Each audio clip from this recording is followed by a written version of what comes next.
Um, all right, we are live. Welcome, everyone. My name is Mark Leon Goldberg, and I am coming to you live from the Carnegie International Nuclear Policy Conference. Welcome, everyone. I am joined today by Ankit, Panda, author of the new book, The New Nuclear Age at the Precipice of Armageddon. And I say new book, but it's not even out yet, is it? It just came out a couple weeks ago. Oh, it did? Okay, Yeah. Good. Well, it is great. You know, I read about half of it on the flight over on my way here. And for a book about such a heavy topic, it's like a breezy read.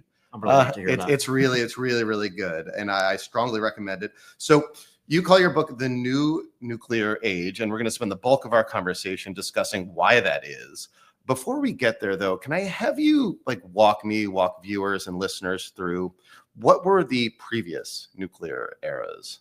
I think that's exactly the right place to start, right? Because to understand why things are new this time, you have to understand where we're coming from. So broadly speaking, some people dispute the idea that it's even meaningful to separate what we call the broader nuclear age that began in 1945 into these distinct periods. I think it still is useful, right? We have the Cold War period, which is when we discover nuclear strategy, arms control, the role that nuclear weapons play, what Bernard Brodie calls the absolute weapon, nuclear weapons fundamentally changing the entire enterprise of warfare for the countries that possess these capabilities. And this is the moment when that word Armageddon that appears in the title of my book really manifests in a visceral way, right? We have tens of thousands of nuclear weapons that legitimately could have ended life on Earth had they all been used. And the vast majority of those weapons were possessed by the United States and the Soviet Union. The Cold War ends, thankfully, and the shadow that nuclear weapons cast over the world recedes. It doesn't go away. Nuclear weapons remain among the capabilities that countries continue to prize. But as nuclear weapons recede, as the United States and the newly founded Russian Federation engage in arms control efforts, the number of weapons goes down.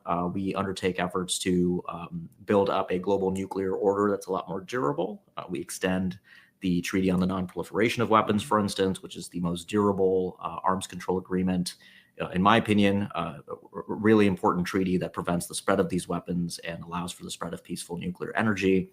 And this brings us to the new nuclear age. I just want to emphasize that brief kind of receding of nuclear threats from the precipice that it was during the Cold War because of the advent of so many of these nuclear arms control agreements from the CTBO, the Comprehensive Test Ban Treaty. You referenced the additional protocol to the Non-Proliferation Treaty. It seems, just reading your book, I suppose I didn't quite appreciate how there was this singular era of international cooperation on nuclear policy, on nuclear weapons control. That seems, it wasn't like that long ago, but it seems like a bygone era. Absolutely, right? The 90s are this incredible period of optimism where nuclear disarmament seems tractable, right? I talk about this in the book. The Non-Proliferation Treaty was indefinitely extended in 1995. This was not a treaty that, when it was negotiated, was meant to last forever. At least the parties that signed up couldn't have taken it for granted. And I would argue one of the big reasons we did manage to extend the NPT indefinitely, which, by the way, required the non-nuclear weapon states to agree that this treaty was worth preserving, was because disarmament did seem tractable, because the United States and the Soviet Union had pulled back thousands of weapons they deployed overseas. South Africa had disarmed at the end of the Cold War as well. And of course, by the early 2000s, you begin to see the signs of malaise that lead us to this third nuclear age that is, unfortunately, a lot more dangerous, where that optimism has, I think, given way to complexity, new dark clouds, new sources of pessimism about managing nuclear risks. What was a source of that malaise? So there's really multiple factors. The big one that I identify in the book is, I think, the return of fundamental geopolitical friction among the major powers, right? This was the bipolarity that characterized the Cold War, was, of course, a manifestation of the sharp geopolitical divisions between the United States and the Soviet Union. And nuclear risks were one manifestation of that fundamental political discord among the superpowers. Beginning in the 2010s, you begin to see the return of that between the United States and Russia, of course, with a very important third player this time, China. But you could go deeper still. You could talk about, of course, the United States taking certain steps in the early 2000s under the Bush administration to move away from certain arms control strictures.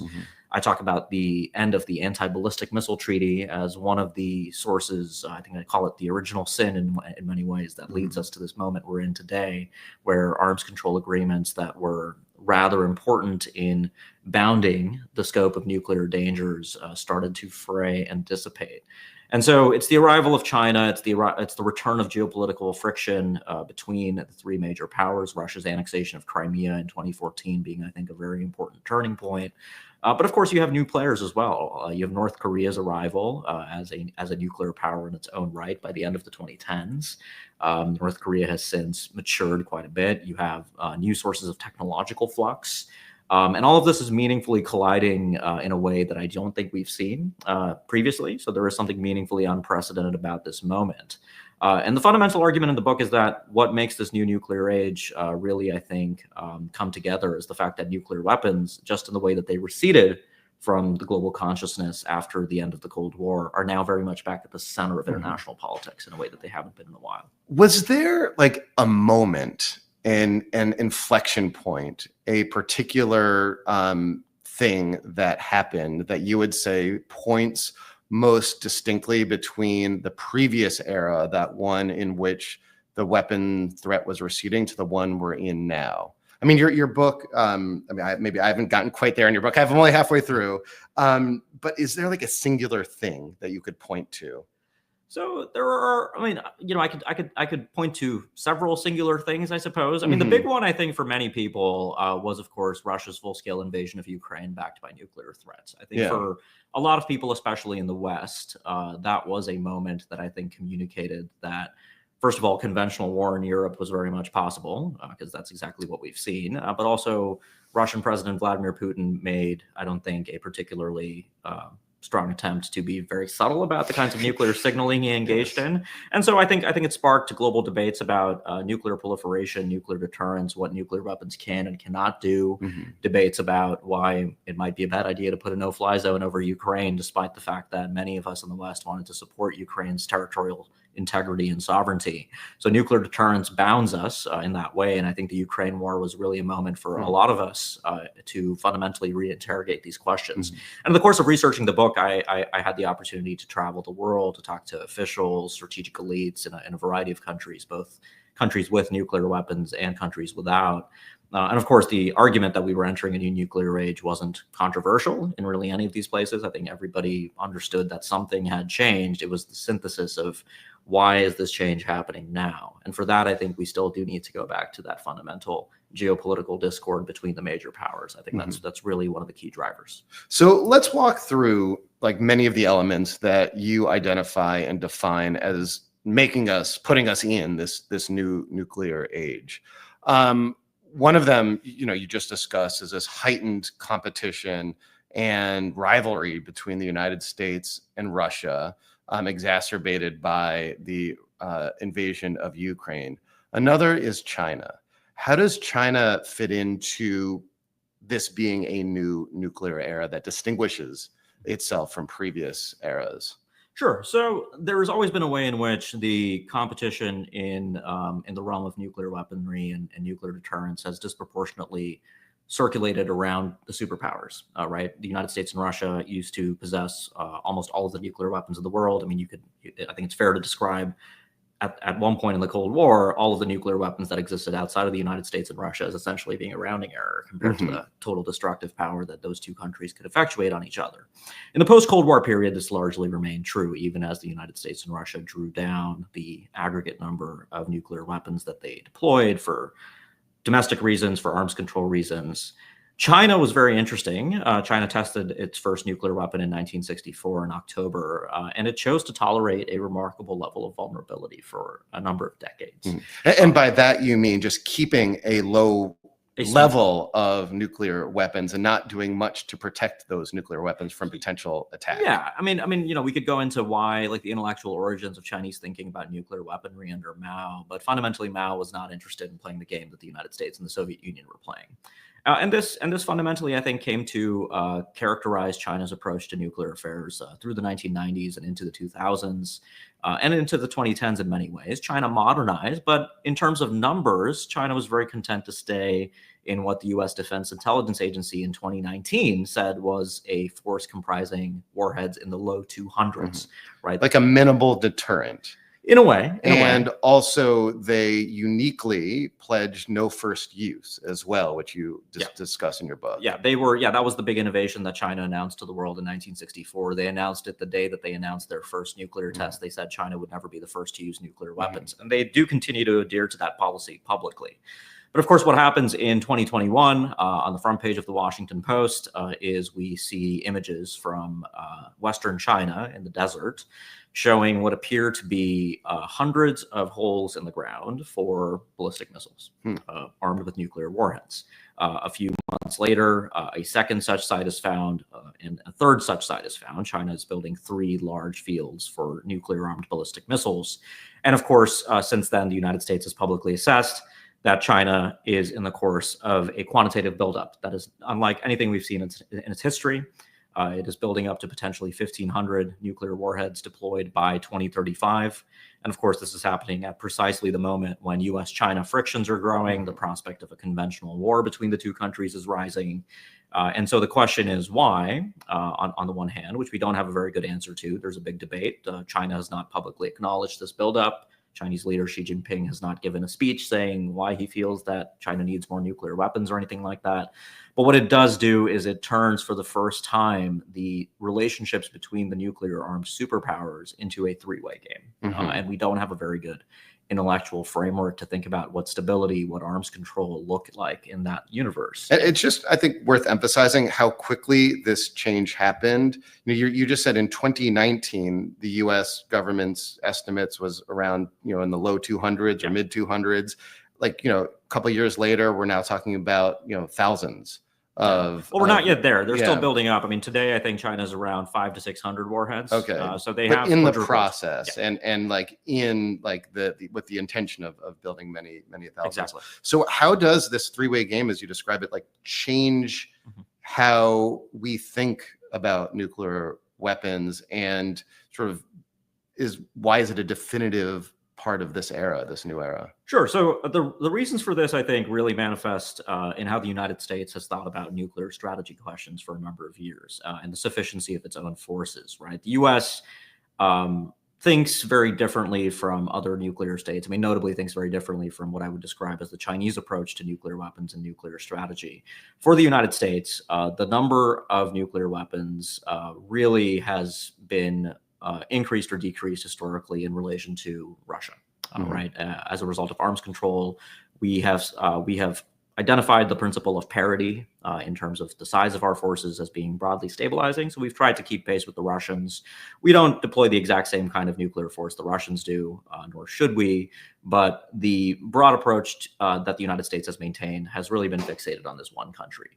The way in which the U.S. would talk about China, if you talk to people that would do nuclear planning in the military, was they would describe China as the so-called lesser included case. That's a bit of jargon, but basically what it means is that any nuclear force for a while that the United States could deploy that would solve its Russia-related deterrence problems would do the same for China, that you didn't have to have a China-specific answer.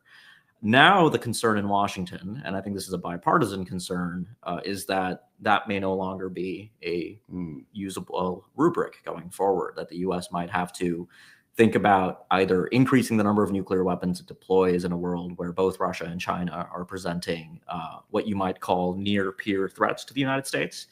I think that's a little bit of an oversimplification, but that's just a description of why there is this new anxiety.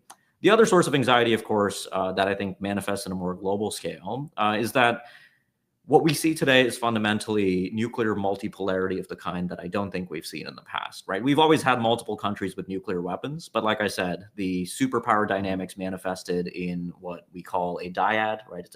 It's a two-way competition. India and Pakistan were their own dyad. India and China were their own dyad. Today, I think the linkages between the various nuclear states are a lot more important to understanding global nuclear dynamics. You also have non-nuclear countries, technologically sophisticated countries, in many cases American allies, that can implicate the survivability of nuclear countries as they seek to carry out military operations. But also, I mean, the way in which the United States reacts to China is likely to provoke a counter reaction from China, which in turn is going to spike threat perceptions in India, which in turn is going to spike threat perceptions in Pakistan. And by the way, as the US does things to deter China militarily, it's going to spook the North Koreans and the Russians in East Asia as well. So you can just see why the complexity that we're dealing with today is really distinct from what we've seen in the past. Again, without being ahistorical, because we've had multiple states, we have had multipolarity in a weak sense. Today, I think the ways in which multipolar nuclear dynamics are manifesting and multiplying are just very meaningfully different. So you have increased rivalry competition with Russia. You have the addition of China into the mix, which adds all of the complexities you just described. Layered on top of that, as you discuss in your book, are certain technological changes as well, which adds another layer of complication that makes this moment particularly, precarious. Can we talk through a bit of those technological innovations? Obviously, artificial intelligence is the top of everyone's mind. What is the relationship between artificial intelligence and nuclear weapons? Sure. I think that's a great question. I mean, just to talk about technology a little bit, right? Nuclear weapons have existed in a world where technological change has been endemic. Technology has changed in the 50s, the 60s. I mean, the intercontinental ballistic missile, when that arrived on the scene in the late 1950s, that was a new technology fundamentally. This idea that you could turn what used to be a hours-long lurch to nuclear warfare with aerially delivered nuclear weapons on heavy bombers to something that would take 30 minutes when the United States and the Soviet Union got there. So technological change isn't new, but I think as you put it very rightly, you have many new domains of technological change that are now intersecting with nuclear weapons. AI is a really good one. I talk about AI quite a bit in the book. I was writing the book as global fascination with artificial intelligence exploded once ChatGPT took off in particular. But in a way, the nuclear world has been contending with these questions for a lot longer about the role that computers play in supporting human decision makers, in understanding the strategic environment, understanding, for instance, when an attack might be imminent, when an attack might be already occurring. Computers, statistical systems, machine learning systems have in a way long been integrated with nuclear systems. And of course, everybody's seen Terminator. That's a very familiar cultural touchstone for a lot of people. So for a lot of folks in the public, hearing artificial intelligence and nuclear weapons in the same sentence is somewhat terrifying because it, I think, evokes the idea that it might be tempting for human beings to outsource decision-making to computers. The good news is that's not where I see the big risk with AI. The fundamental question, the framework I present for thinking about technological change in the book, and I would apply this to AI, I would apply this to cyber capabilities, space weapons, advanced non-nuclear weapons of all kinds, is what will technological change mean for the survivability of nuclear forces? And that's a little bit of a wonky turn of phrase, but let me explain what that means. Nuclear deterrence is at its most stable when the countries that possess nuclear weapons and rely on them for reasons of national defense and deterrence feel that they are survivable, which means that they cannot be easily destroyed by the other side, either with a nuclear attack or a non-nuclear attack. So let's say you're North Korea, right? You're a fairly small country, you have limited resources, you rely on your nuclear weapons. You don't want to live in a world where you think Washington is going to develop some kind of exquisite artificial intelligence system that's going to fuse all of the satellite imagery that we collect every day, and in a crisis or a war, tell the president of the United States with a very high degree of confidence that the US can find all of North Korea's nuclear weapons. Because if that can be done, that's incredibly destabilizing. It creates very strong incentives for the North Koreans to use their nuclear weapons first before they lose them. And it fundamentally destabilizes that condition of mutual vulnerability between nuclear possessors that maintain survivable forces. So this is the way I think about technology. In the book, I don't definitively answer this question, right? Because technology is changing perpetually. And particularly with AI systems, there's a fair degree of enthusiasm that these capabilities will render some of these military intelligence tasks, tactical and operational tasks that have long been either, depending on your perspective, intractable or extremely difficult, a lot more doable. And the other thing is that AI will permeate nuclear forces in a variety of ways. It will permeate nuclear command and control systems in ways that will potentially even help the survivability of nuclear forces, right? So not all technological change is bad, but again, the bottom line here is complexity. You have multipolar complexity, and on top of that, you have rapid technological change adding further complexity to the nuclear balance. So I do want to ask you how we emerge from this new era intact, how, in the words of the subtitle of your book, how we don't, go over the precipice of Armageddon. But before we get there, are there any other elements of this new era that I haven't asked you about that you think are worth noting? Yeah, so just two additions, right? So we talked a bit when we talked about the second nuclear age, that period in the 1990s, all of the advancements that we made in managing nuclear weapons from a global perspective, the global nuclear order, arms control. The late Michael Crapon described the period between 1987 and 2000 as the golden age of arms control. Unfortunately, what we now find ourselves in is a bit of a dark age, right? A lot of those arms control agreements and treaties have either crumbled, have either been unilaterally abrogated by some of their participants, or they're under tremendous amounts of strain today for reasons having to do with some of the dynamics we've talked about, including the great power discord. So that's one that I think is really important to understand. And of course, there are debates about how do you do arms control in this complex multipolar environment. There are many voices in the United States, for instance, today that don't think that the U.S. can do arms control exclusively with Russia because that leaves the China question unaddressed. I would argue, again, that's perhaps a little bit short-sighted because the U.S. still has a lot to gain from Russia. Russia presents a very different kind of nuclear threat, even if China is building up its forces. So that's one, the global nuclear order. The second is a little bit of an interesting issue, which is the role of the United States in particular. The book was finalized in 2024, before the American election in November. But of course, it didn't come at this from a point of particular optimism, which is that fundamentally, American allies, the U.S. extends its nuclear deterrence capabilities to more than 30 countries around the world. It's not an act of altruism. It's one of the strongest tools the U.S. actually has to keep these countries non-nuclear, right? We tell them that the United States would be willing to run the risk of nuclear war to defend these countries. That's an extremely difficult thing to do. It requires solutions with both hardware and software.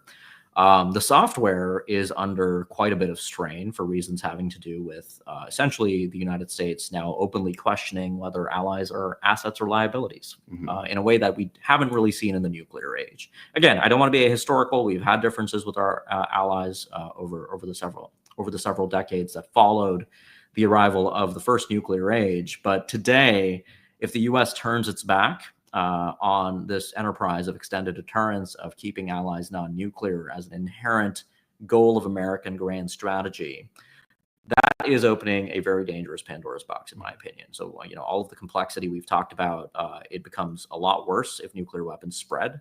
You have more centers of nuclear decision-making, more pathways to escalation. You talked about going off of the precipice. That becomes a lot easier when the number of decision-making centers around the use of nuclear weapons in the world potentially increase. So the book describes some of the reasons why the U.S. is no longer playing the role that it used to, but I think that is going to have very important long-term consequences. So you just painted a really bleak picture, making the case for the subtitle At the Precipice of Armageddon.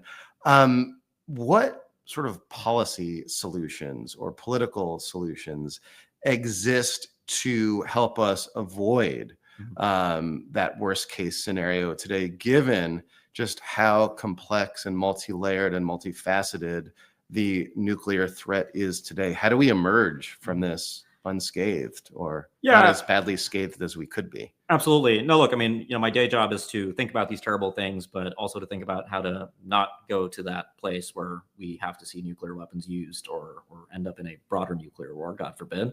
And so the final chapter of the book does offer a set of prescriptions, a set of thoughts on how to think about this moment of precarity, of complexity. And the good news is, there are solutions. There are, of course, I'm not particularly worried on the technical side in terms of, how do you do arms control again?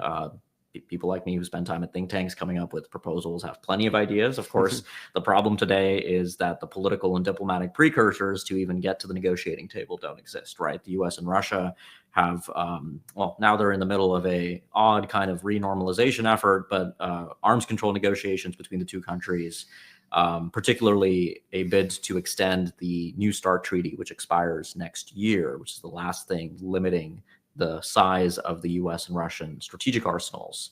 There's been no serious efforts to extend that, it can't be extended again, but to come up with a new treaty to replace that. US-China arms control isn't taking place. But one of the closing thoughts I offer in the book is that there will be a compelling moment, I think, where self-interest for all of these countries will point in the direction, once again, of negotiated restraint. That is one of the precursors. That is one of the lessons we take away from the Cold War, is that arms control is not, again, an act of altruism towards your adversary. It's something you do out of your own self-interest. Even Donald Trump has talked about denuclearization, and he attributes a very traditional arms control rationale for why the U.S. should move towards arms control talks, which is that he thinks nuclear weapons cost a lot of money. That's true, right? The sensitivity to the costs of arms racing is a driver. But also, we might have a moment like the Cuban Missile Crisis where we get very close to the precipice. That was a catalyzing moment during the Cold War that I think showed Khrushchev and Kennedy and their successors why nuclear deterrence alone was simply too dangerous, that you needed to bound the risk that is inherent in that enterprise of deterrence. Now, look, I'm not counseling that we have a Cuban Missile Crisis, because the problem with that argument that I see is that you roll the dice on 100 Cuban Missile Crises, you come out alive probably, 30% of the time. I don't like those odds.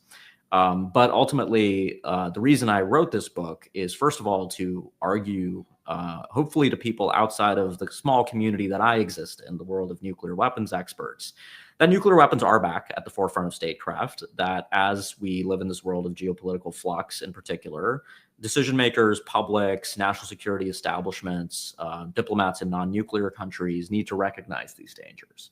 And so in a way, it's a call to arms to take these risks seriously, to preserve what we still have. At the end of the book, you'll see when you get there, talks quite a bit about the need to prevent nuclear testing. That's actually one of the most important, I think, things we could preserve. We have a very strong norm that we've built up over a number of years against the testing of nuclear weapons. The only country to have tested a nuclear weapon in the 21st century remains North Korea. I think it's really important that we keep it that way and we get the North Koreans to stop testing. So that's one concrete idea. And then, unfortunately, when I wrote the book, I ended with actually I end the book with an important sort of observation that I think should matter for particularly democratic publics, which is the leaders we elect. Because, like it or not, one of the things that's most terrifying about nuclear weaponry in particular is the ways in which nuclear weapons could be used are often subject to individual leaders, right? In the United States, we're a democracy for the moment. But when it comes to nuclear weapons and the authority to use nuclear weapons, it is only the president that can make that call. There is no obligation for the president to consult with the Secretary of Defense, the chairman of the Joint Chiefs, the Secretary of State, the Speaker of the House, or anything like that. It is a decision that can be made by one person. And so it really matters who that person is. Of course, at this moment, I'm not sure many readers will feel particularly encouraged. But longer term, I think, when you look at Kennedy's decision making, for instance, in the Cuban Missile Crisis, you really do see a person. The Cuban Missile Crisis lasts for 13 days. Kennedy is a different person on the 13th day than he was on day one of the crisis. And it's fundamentally this characteristic that I call prudence that I think really does shape the ways in which we should want our leaders to relate to nuclear capabilities and nuclear weapons and deterrence in general. So it's a bit of a philosophical take on the way to think about these issues. But again, in democracies where people do have the ability to choose their leaders and choose leaders who will have, I think, a say in these matters pertaining to existential and catastrophic risks for humanity, there is a need to think very carefully about how the leaders you choose are going to think about nuclear weapons and deterrence. Well, Ankit, thank you so much. Again, the book is called The New Nuclear Age at the Precipice of Armageddon, available now. Thank you. Thanks It's great. a lot. It's a great book. Appreciate it, Mark. Strongly recommend everyone. Thanks so much for your time. Thanks a lot. My pleasure.